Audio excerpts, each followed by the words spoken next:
My sister raised her glass and said, clear as daylight, "Where's your husband and kids? Oh, right, you don't have any." The laughter that followed wasn't loud, but it cut deep, my parents smiling like it was harmless fun. My fork frozen midair. I'd spent years paying their bills, saving their home, and now I was the punchline at their table. I set my spoon down, looked my sister dead in the eye, and said, "Where's your money? Oh, right, I've been supporting you." Until today. The room fell silent, but that silence didn't end the night it started everything that came after. What they did next crossed a line no family ever should. Before I tell you what that silence led to, tell me, where are you listening from? So I know I'm not the only one who's ever been laughed at by their own family.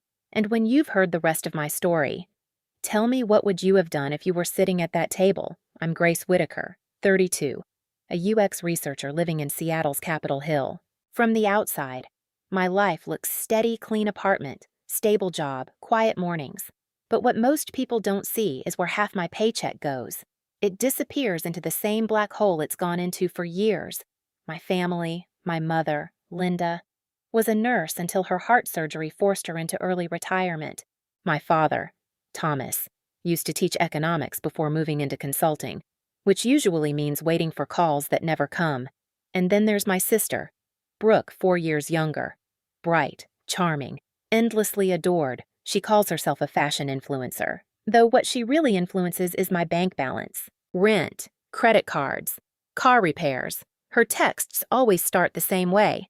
"Hey sis, can you help me just this once?" I used to tell myself that's what good daughters do. They keep the lights on, the house from foreclosure, the family from falling apart. I thought that if I just kept giving, one day they'd see me as more than their backup plan. Every Sunday, I drive an hour south to Tacoma for family dinner. My mother insists it's tradition roast chicken, mashed potatoes, something sweet at the end. The house still smells the same, like coffee and old wood polish. The photos on the wall are the same too. Brooke in a white dress at her high school pageant, Dad shaking hands with someone important, Mom smiling in a hospital uniform. There isn't one photo of me alone. I'm always standing at the edge, half cropped out, the reliable one who showed up late because she had to finish work first. I don't complain. I bring wine. I help clean up. I ask about their week. They talk about Brooke's latest partnership, about Dad's potential client, about Mom's pills being too expensive. When the meal ends, Dad pats my shoulder like a colleague, not a daughter, and says, "Thanks for keeping things steady."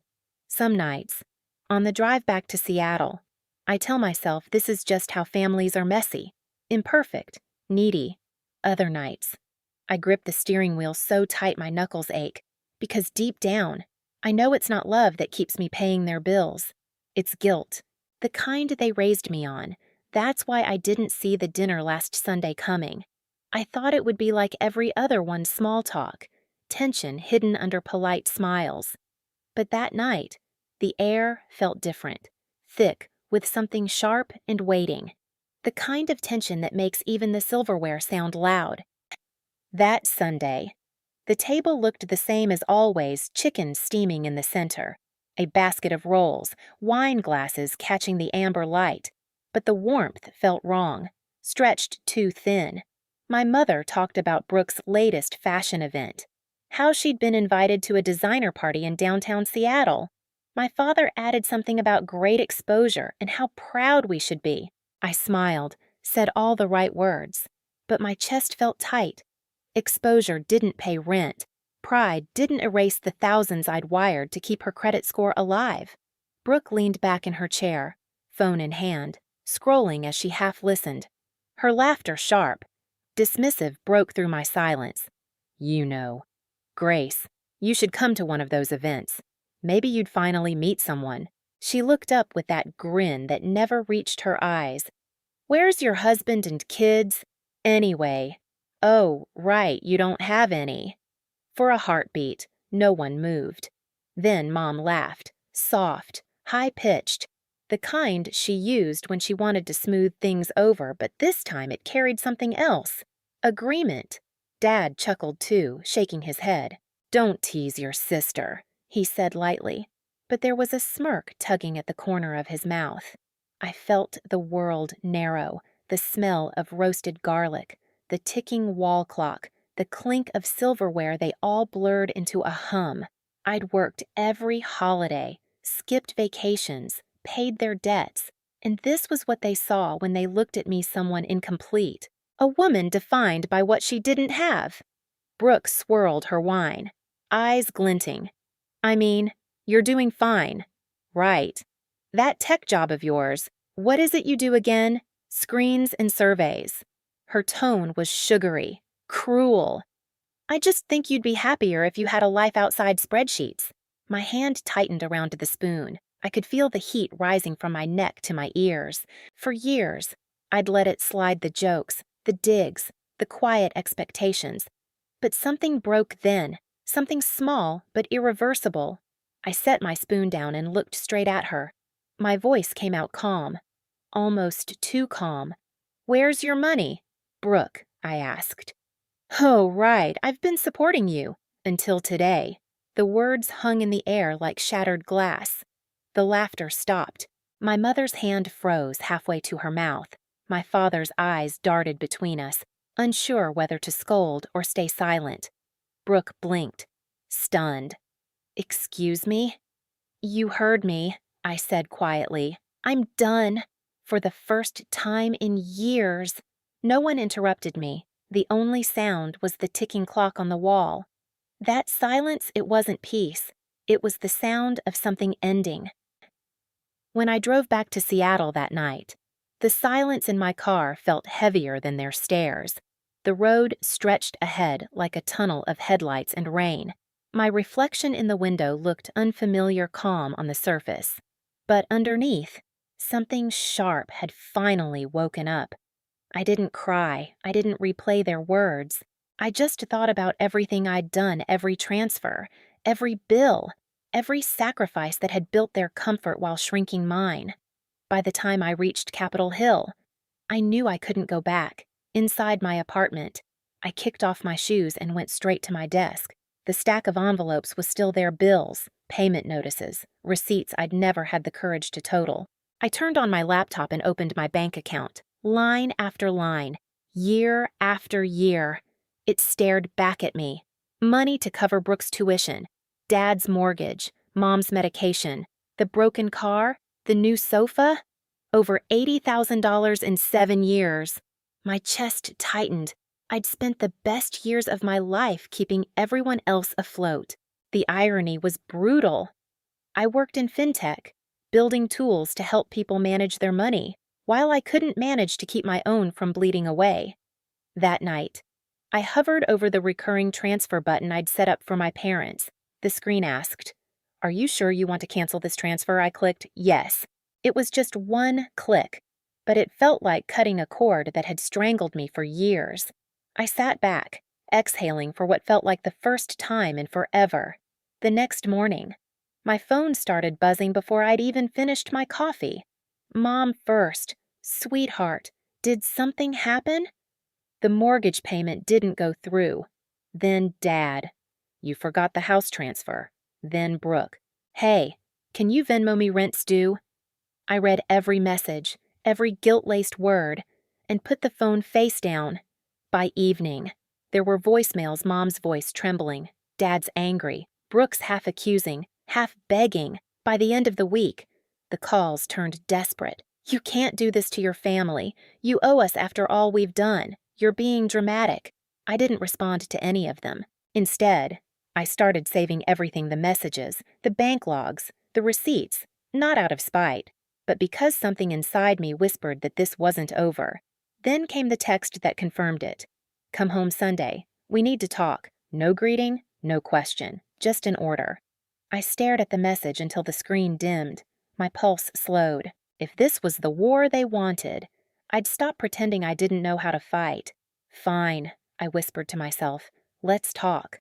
Sunday came gray and cold. The drive down to Tacoma felt different this time. No guilt. No need to rehearse polite answers. Just a steady, deliberate calm. I parked in front of the house I'd spent years saving from foreclosure. The paint was peeling, the porch light still flickered, and the same curtains hung in the windows. Nothing had changed, and yet everything had. When I stepped inside, the air felt heavy with tension and coffee. My mother was setting the table, her movements brisk, avoiding my eyes. My father sat at the head of the table like a judge, hands clasped. Brooke leaned against the counter, scrolling her phone, pretending not to care. "Grace," my mother said without looking up, "we can't live like this. The mortgage, the bills, you know how hard it is for us." I hung my coat over the chair. "I know, I've known for 7 years. Dad's tone was sharp. "Don't start. This family depends on you, and you've always helped. Why stop now?" I met his eyes. "Because it's not help if it's expected. That's called obligation." Mom dropped the napkin she was folding. "You're being cruel." "No," I said quietly. "I'm being honest." Brooke snorted, still looking at her phone. "Wow, someone's found their backbone. Congratulations, sis." I turned toward her. "You know what's funny? You mock me for not having a husband or kids, but you've lived off me like I'm your second parent." Her head jerked up. "Excuse me." Mom jumped in, flustered. "Enough. Both of you." "Brooke's still finding her footing. You can't expect her to be as responsible as you." My laugh came out dry. "That's exactly the problem. You never expected her to be." Dad slammed his hand on the table, the sound sharp as glass. "Watch your tone. We're your parents. Show some respect." I met his glare, steady and calm. Respect is earned, not demanded. He rose slightly, as if to intimidate me, but I didn't move. For a moment, no one spoke. The tension was so thick it felt like the air itself could shatter. Then Brooke spoke again, her voice dripping with venom. "You think you're so much better because you make a little money? Please! Without us, you'd have no one." I took a breath. "That's the difference. Brooke, you need people to define you." "I don't." Her face twisted. "You're pathetic. You'll die alone with your spreadsheets." I smiled faintly. "Maybe. But at least I'll die debt-free." Mom gasped. Dad muttered something under his breath, and Brooke stormed toward me. "You selfish," before she could finish. I reached into my bag and pulled out a thick folder. The sound of paper hitting the table snapped her words in half. "What's that Dad demanded?" "Records," I said. "Every payment I've made for this family since I started working. Over $84,000. Tuition, mortgage, credit cards, repairs, even the new couch you're sitting on." Brooke rolled her eyes. "You're keeping score now." "No," I said evenly. "I'm keeping proof." Mom's voice shook. "Grace, that's not necessary." "It is," I cut in, "because what happened after that dinner last week wasn't just a misunderstanding." Dad frowned. "What are you talking about?" I slid another sheet toward him, a printed notice with his signature. "This. The home equity loan you took out using my name." He stared, color draining from his face. "That's ridiculous." "Really? The bank disagrees." I pulled out another page, stamped with an official seal, forgery, identity theft. Elder fraud, depending on how far I decide to go. Brooke froze, her eyes darting between us. "You called the bank?" "I didn't just call," I said. "I hired a lawyer, Rachel Tran. She's handling the case." Mom's hand flew to her chest. "You brought in an outsider to turn against your own family." I looked at her. "Steady. You stopped being my family when you used me like a wallet. You crossed a line when you signed my name." Dad leaned forward, voice low. "You think you can threaten us?" I didn't flinch. Not a threat, a timeline. "You have 30 days to remove my name from every account and repay what you owe. If you don't, Rachel will file." The room went dead silent. The ticking clock on the wall sounded louder than ever. Brooke whispered, "You wouldn't try me." For a long moment, no one spoke. Then Mom's tears began soft. "Practiced, sweetheart. We only did it to protect the house. You know your father's been struggling." "We thought that I'd clean it up again," I said. You didn't think. You counted on it. Dad's face hardened. We're your parents. And I was your insurance policy, I replied. Not anymore. Brooke sank into her chair, eyes glassy. You're ruining us. I gathered the folder back into my arms. No. Brooke, I'm saving myself. As I turned toward the door, Mom's voice cracked behind me. Grace, please, we can fix this together. I paused at the doorway. I spent years fixing things you broke. This time, you'll fix it yourselves. Outside, the sky had turned the color of steel. I walked down the steps slowly, the cold air biting at my cheeks. Through the window, I could still see them, Mom crying, Dad pacing, Brooke staring blankly. For once, I didn't feel guilty. I felt free. 2 weeks later, Rachel called. The investigation's complete, she said. The bank confirmed the forgery. Your name's cleared. You're no longer liable for any of their debt. For a second, I couldn't speak. Years of pressure dissolved in one breath. So, it's really over. Rachel's voice softened. Legally, yes. Emotionally, that's up to you. When I hung up, I stood by my apartment window, watching the city lights shimmer on the water. I thought about everything I'd lost trying to earn their love and how letting go might be the only way to find peace. That night, I opened a bottle of wine I'd been saving for no reason, poured a glass, and raised it to the skyline, to endings, to beginnings, to silence that finally meant peace. The news came quietly, through a property listing online. The Tacoma house, the one I'd once saved from foreclosure, was up for sale. There it was, on the screen, the peeling porch, the coffee-stained walls, a photo of the dining room where everything had fallen apart. A red tag at the bottom read, "For sale." I didn't feel triumph, only inevitability. When you build a life on someone else's sacrifices, it always collapses eventually. A week later, Mom sent a message. One last dinner before we leave the house. Please come. I hesitated, then went. Not out of guilt, out of closure. When I arrived, the rooms were stripped bare, boxes stacked high, the smell of dust replacing Sunday roast. My father looked older, his voice quieter. Brooke sat silently, phone face down for once. We ate without small talk, without pretending. Afterward, I finally spoke. I'm not cutting you out of my life, I said, but I won't be your safety net anymore. If you fall, you get back up on your own. No one argued. For the first time, silence didn't feel like war. It felt like understanding. When I left, I paused at the doorway and looked back.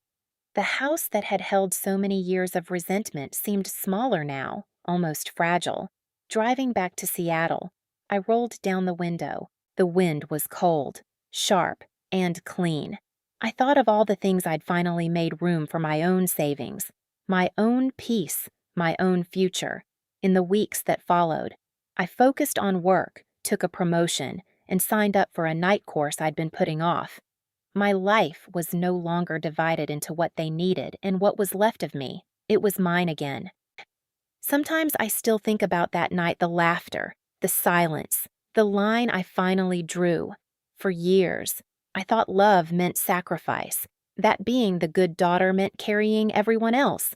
But real love doesn't drain you. It doesn't demand your peace as proof, now. When I sit in my Seattle apartment and see the sun slide over the skyline, I don't feel bitterness, just calm. I learned that saying no isn't cruelty, it's self-respect. If you've ever been the one holding your family together while they tore you apart, I want to hear from you. Tell me where you're listening from, and what line you had to draw, and if this story hit home. Subscribe because there's more to tell.